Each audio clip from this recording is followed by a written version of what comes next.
أعوذ بالله من الشيطان الرجيم.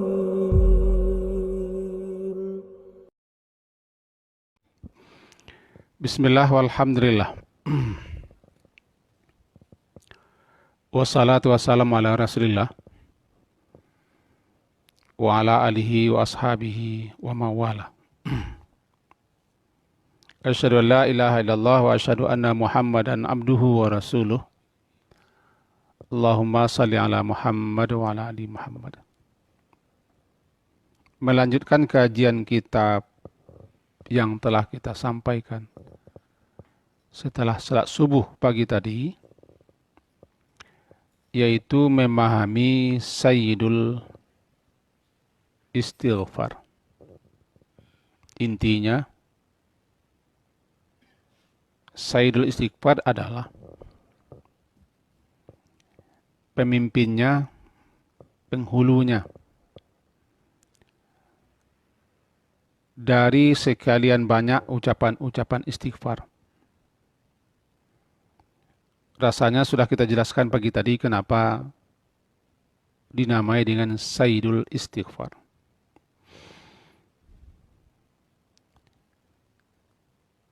Pentingnya kita memahami ini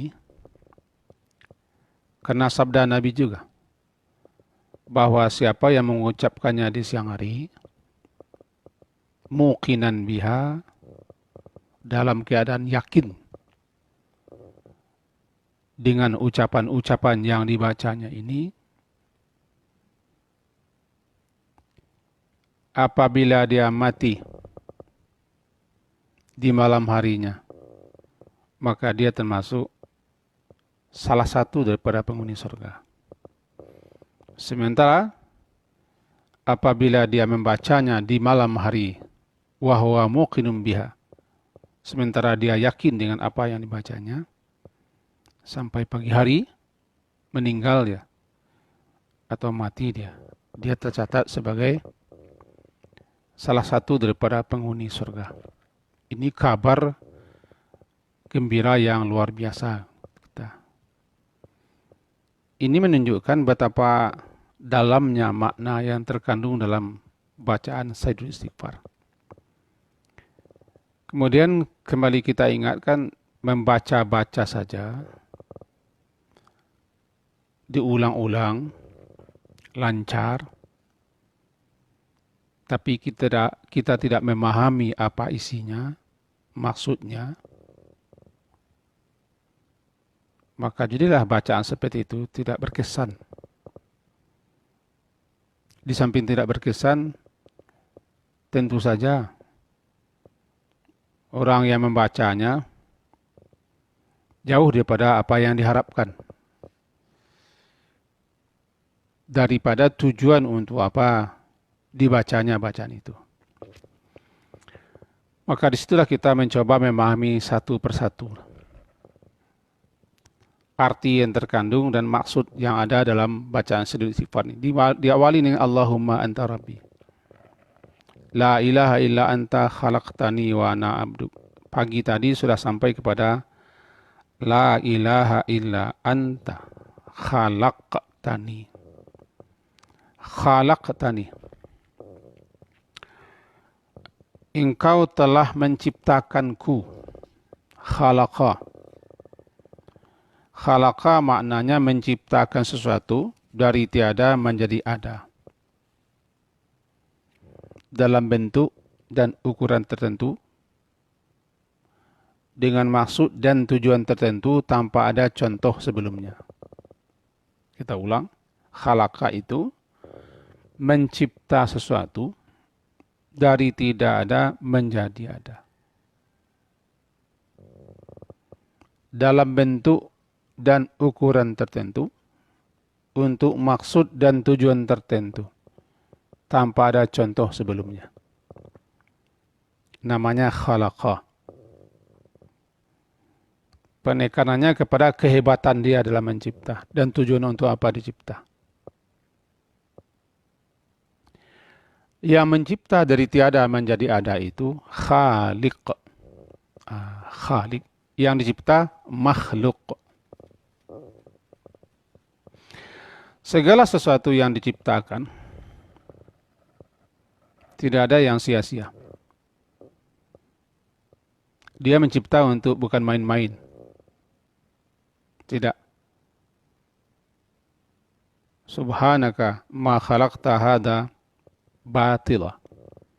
Maha sucilah Allah daripada menciptakan sesuatu itu secara batil, tidak ada maksud tanpa ada tujuan. Manusia juga dicela yang mengira, yang menduga bahwa dia diciptakan segala untuk main-main. Afahasibatum annama khalaqnakum abatha.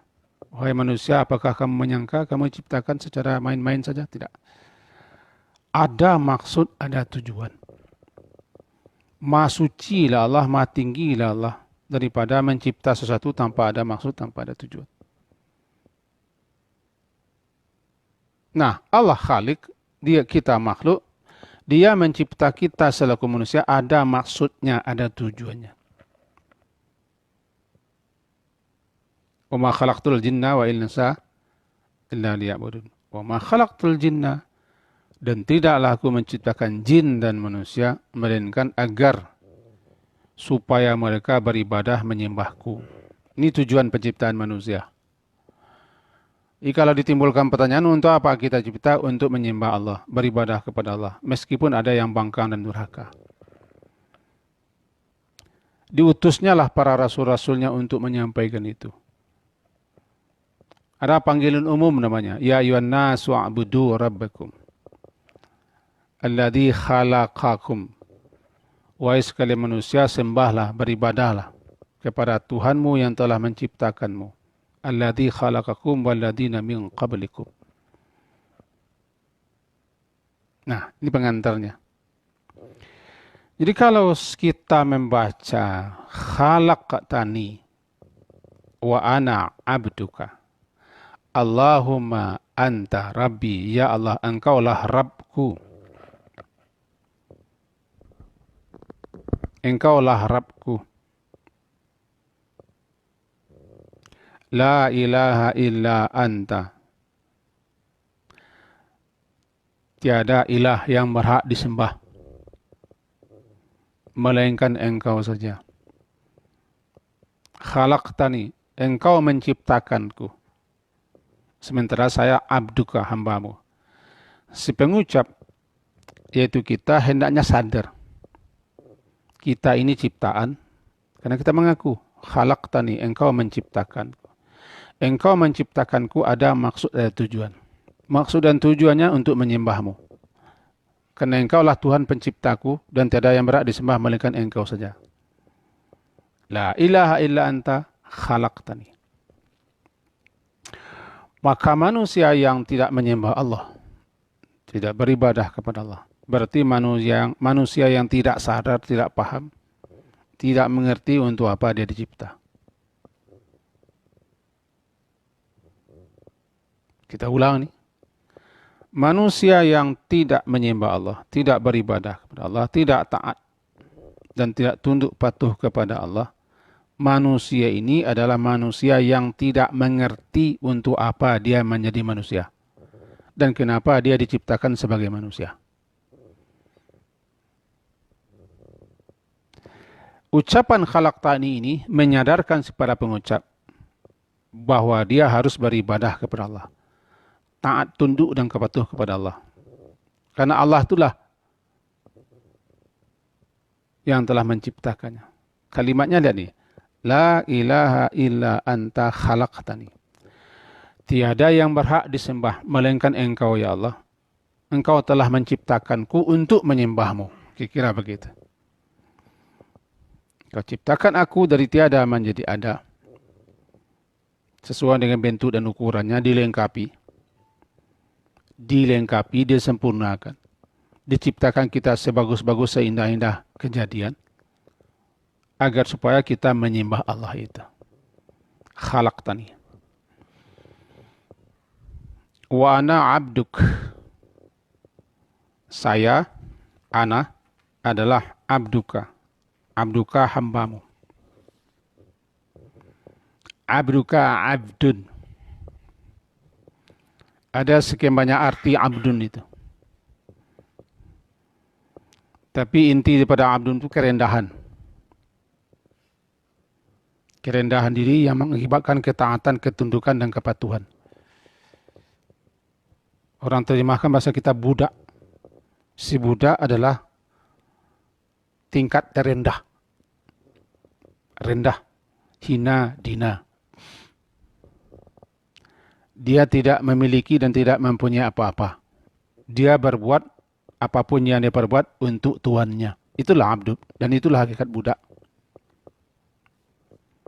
Sehingga dinyatakan oleh para pakar, si budak, si abdun, si hamba, tidak memandang dan tidak menganggap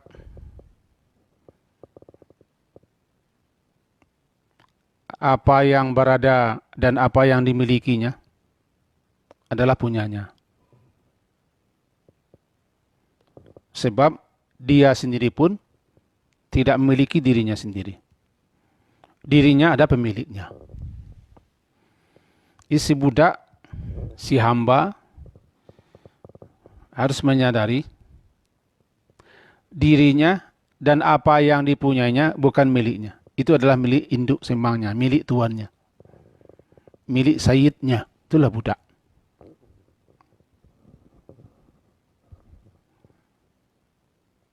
Kalau kita budak, hamba Allah, kita ini milik Allah. Apapun yang kita punya, apapun yang kita miliki, dan apapun yang ada di kita, itu semata-mata tidak punya kita. Hanyalah pakailah, pinjamkanlah, manfaatkanlah. Itu satu. Yang kedua, si hamba itu atau si budak itu. Kalau dia memang dia budak, sadar dia sebagai budak, sadar dia sebagai hamba, maka segala aktivitasnya berkisar pada pelaksanaan apa yang diperintahkan dan menjauhi apa yang dilarangkan. Apa yang dilarang. Kalau si orang sadar bahwa dia hamba, dia budak, maka apapun aktivitas yang dilakukannya berkisar antara dua saja. Melaksanakan apa yang diperintah, menghentikan apa yang dilarang. Itulah hakikat budak. Itulah hamba. Dan memang begitulah kita sepantasnya. Semuanya lillah untuk Allah. Ini bacaan yang kita ulang-ulang nih. Inna salati wa nusuki wa mahyaya wa mamati lillah. Itu yang lillah. Yang terakhir, si budak, si hamba, dia tidak boleh mendahului. Dalam mengambil suatu keputusan. Segalanya selalu dikaitkan kepada Allah, kepada Tuannya. Itulah insya Allah. Salah satu insya Allah, insya Allah, insya Allah, insya Allah. Karena dia tidak menentukan. Dia hanya menerima. Nah, setelah kita pahami itu, kita kembali lagi. Khalaqtani wa ana abduka. Ya Rabb, Engkau adalah Rabbku,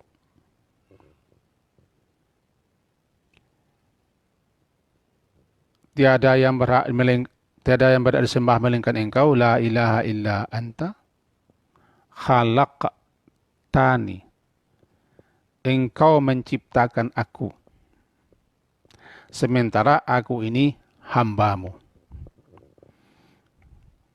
Sadar hendaknya kita membaca, kita ini adalah ciptaan. Untuk apa kita dicipta? Jadi kalau mengaku kita adalah ciptaannya, kita hambanya, ya kita harus taat, patuh, tunduk.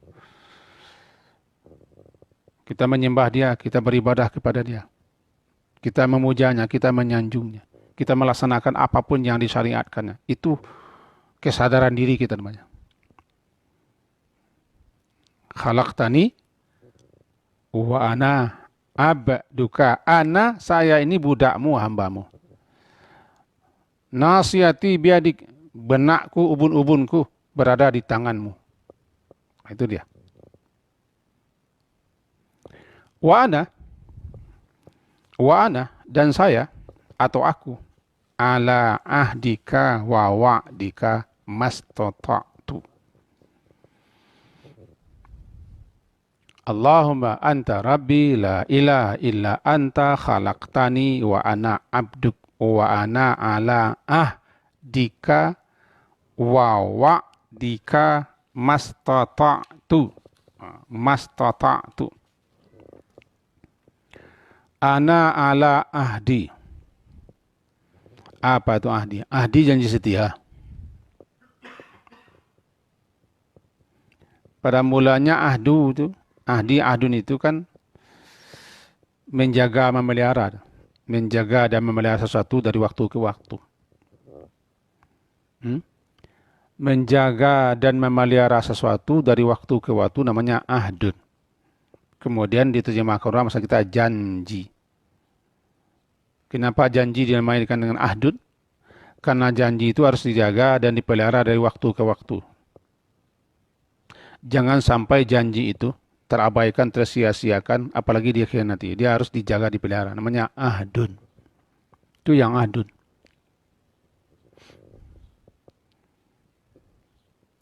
Apa ahdun? Janji. Kenapa janji namanya ahdun? Karena janji itu harus dijaga. Harus dipelihara. Jangan sampai terabaikan, tersia-siakan. Dikhianati. Itu ahdun. Ciri orang beriman. Walladina hum liamanatihim wa ahdihim ra'un. Ahdi. Mereka pelihara terus. Bagaikan mengembala. Itu janji. Lalu janji apa yang maksud sini? Wa ana ala ahdika. Sedangkan saya, aku berpegang kepada janji setia kepadamu. Maksudnya senantiasa berpegang. Dengan perjanjian yang telah Allah ambil daripada kita. Pertama kita pernah berjanji dulu. Di alam ruh sana. Alastu birabbikum. Qalu bala syahidna. Al-A'raf 172. Bukankah aku ini Tuhanmu yang menciptakanmu? Ya. Berjanji akan taat, akan patuh, akan tunduk, akan menjalankan perintahnya. Iya. Bala syahidna, itu janji kita. Berjanji kepada Allah untuk taat, untuk patuh.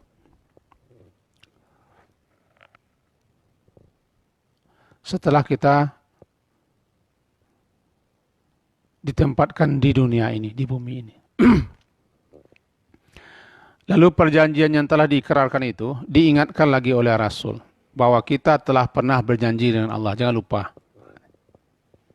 Apa janji? Janji yang harus dijaga, dipelihara. Untuk taat, untuk patuh, untuk menyembah kepada Allah. Termasuk janji-janji yang telah Allah ambil melalui potensi yang telah Allah anugerahkan kepada kita. Ini dia ala ahdika.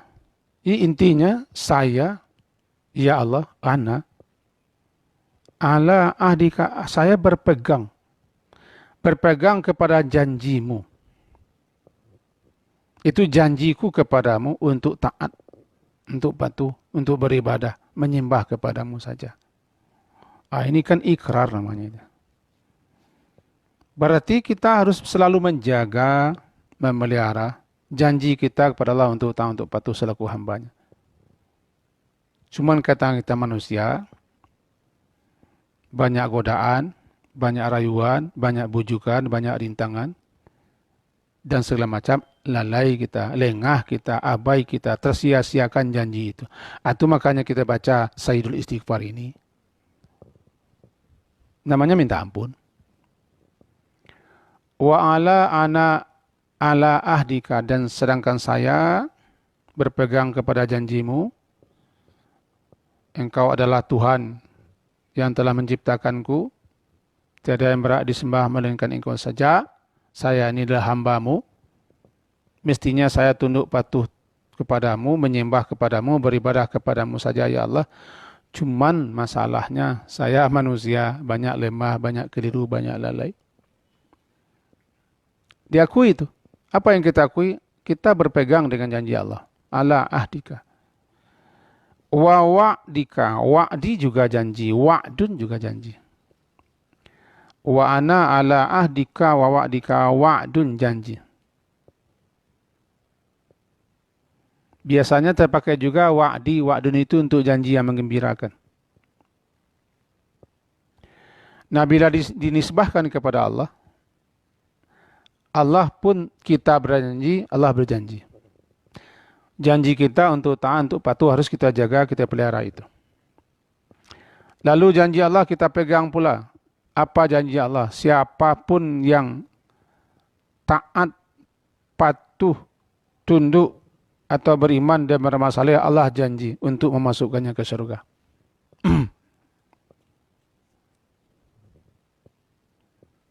Kita pegang janji Allah. Allah memegang janji kita. Disebutkan dalam hadis, man mata la yusyriku billahi syai'a dakhala jannah. Siapapun yang mati dalam keadaan tidak memperserikatkan Allah dengan sesuatu pun, dia masuk surga. Tapi siapa yang mati dalam keadaan memperserikatkan Allah, tidak tobat, dia dakhala nar, masuk neraka. Itu janji Allah juga.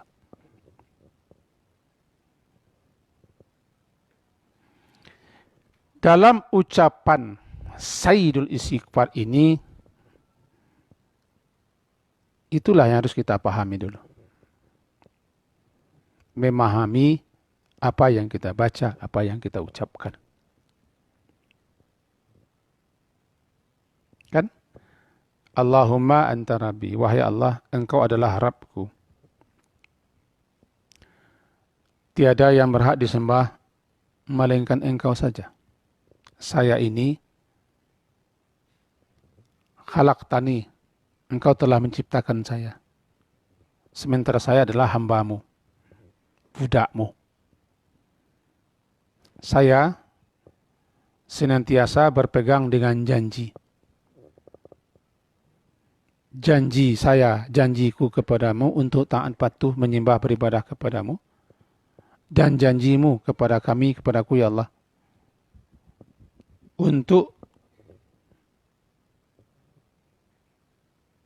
memasukkan ke surga. Dan janji Allah pasti dikabulkan Allah. Diperkenankan Allah. Allah tidak berkhianat. Allah tidak menyalahi janjinya. Kita yang sering menyalahi janji. Di belakangnya ada mastata'tu. Ini ucapannya begini. Wa ana ala ahdika wa wa'dika. Aku berpegang teguh dan berada di atas perjanjian. Aku akan senantiasa menyembah, mengabdi, mentaatimu ya Allah. Aku percaya dan yakin bahwa siapa saja yang tidak mempersekutukanmu, memperserikatkanmu, hidup berjalan di atas kalimat tauhid serta mati berdasarkan kalimat itu, kelak akan dimasukkan ke surga. Aku pegang itu. Ala ahdika wa'dika. Laksanakan janji kita kepada Allah, Allah akan berikan janjinya kepada kita. Tapi kalau kita yang tidak memenuhi janji kita, janji yang harus dijaga dipelihara, maka jawabannya tidak ada. Bagaimana mungkin Allah akan meredai kita jika kita tidak taat, tidak patuh, bangkang, durakang, engkar, kafir, sombong, dan segala macam. Tidak bisa. Jadi dua nih. Ala ahdika wa'dika. Mastata'tu. Mastata'ku, kesanggupanku. Sesuai dengan kemampuan kesanggupanku. Istata'a berarti kemampuan dan kesanggupan. Itu sebenarnya kita tidak memiliki sedikit pun juga kemampuan kesanggupan untuk melaksanakan janji kita kepada Allah. Karena kita sendiri adalah milik Allah, punya Allah. Semuanya kan dari Allah.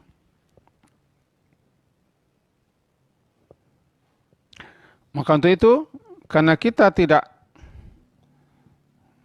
memiliki sedikit pun kekuatan, kemampuan, kesanggupan untuk memenuhi janji-janji kita kepada Allah, Maka kita juga memohon kepada Allah agar kita diberi kekuatan untuk itu. Diberi kemampuan untuk itu. Diberi kesanggupan untuk itu. Dan berusahalah dengan sekuat tenaga, sekuat kemampuan untuk melaksanakan janji kita kepada Allah. Kita jaga, kita pelihara. Lalu kita mohon kepadanya kekuatan, kemampuan, kemauan untuk agar bisa kita memenuhi janji kita kepada Allah. Karena la haula wa la quwata illa billah. La haula, tidak ada daya kita. Alal amali bit ta'ah, untuk melakukan suatu ketaatan kecuali atas izin Allah juga. Kepadanya kita mohonkan itu. Di mana kekurangan, di mana kelemahan, disitulah kita minta ampun. Karena kita tidak dituntut di luar kemampuan kita. Itu makanya dikunci kalimat ini, ala ahdika wa ahdika mastata'tu. Aku penuhi janjiku kepadamu dan aku pegang janjimu kepadaku, ya Allah, semampu sebisa sesanggupku.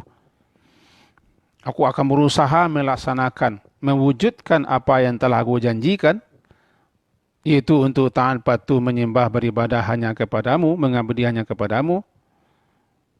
Semampu sebisa-bisanya lah, di mana kekurangan, di mana kelemahan, di mana pelanggaran, aku minta ampun. Ini dia.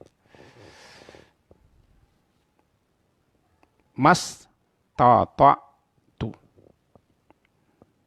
Sampai situ dapat kita pahami sementara. Allahumma anta rabbi la ilaha illa anta khalaqtani wa ana abduk wa ana ala ahdika wa wa'dika mastata'tu. Sampai di sini kalimat minta ampun belum ada. Yang istighfarnya belum ada. Yang ada baru pernyataan. Pernyataan pengakuan. Menyatakan dan mengakui bahwa Allah lah yang berhak disembah. Dia yang menciptakan kita, kita hambanya. Juga menyatakan kita akan berusaha sekuat kemampuan untuk memenuhi janji-janji kita kepada Allah. Dan kita yakin, percaya, mantap bahwa Allah pasti akan memenuhi janji kepada kita. Sampai di sini belum ada istighfarnya. Ini namanya pengakuan dan pernyataan serta membangkitkan kesadaran di kita untuk apa kita cipta. Baru nanti di ujungnya kita minta ampun setelah mengaku, setelah sadar, setelah kita mengikrarkan tauhid kita lagi. Di sini juga terselip berbagai macam kandungan tauhid. Pertama, mengakui bahasa Allah itu Rabb. Kedua, mengakui Allah itu ilah. Ketiga, mengakui kita ini adalah hamba yang diciptanya. Harus taat, harus patuh kepada Rabb dan ilah kita itu. Barangkali sampai di sini dulu pemahamannya. Karena belum selesai. Ya, insya Allah kita lanjutkan subuh besok pagi. Kelanjutan daripada pemahaman terhadap Sayyidul Istighfar. Kesimpulan akhirnya adalah kita harus sadar sesadar-sadarnya, mengerti semengerti-mengertinya, paham sepaham-pahamnya. Kita ini makhluk yang diciptakannya untuk taat, untuk patuh, untuk beribadah, menyembah kepadanya. Karena tujuan penciptaan kita memang untuk itu. Tidaklah aku ciptakan jin dan manusia illa, melainkan li. Kata-kata li itu maknanya agar. Agar supaya mereka beribadah kepadaku. Tidak ada paksaan. Agar beribadah. Orang kalau dia paham, kalau dia mengerti siapa dirinya, untuk apa dia dijadikan, diciptakan, tentu dia akan laksanakan kewajibannya kepada Sang Pencipta itu untuk taat, patuh, mengabdi, menyembah dan beribadah kepadanya. Ini inti kalimat penggalan pertama. Itu intinya, engkau adalah Rabb yang berhak disembah, aku adalah hamba yang harus menyembah. Dilaksanakan itu sebaik-baiknya, sebisa-bisanya, semampu-mampunya. Ini yang pertama. Sampai di situ dulu. Semoga ada faedah dan manfaatnya untuk saya dan kita semua.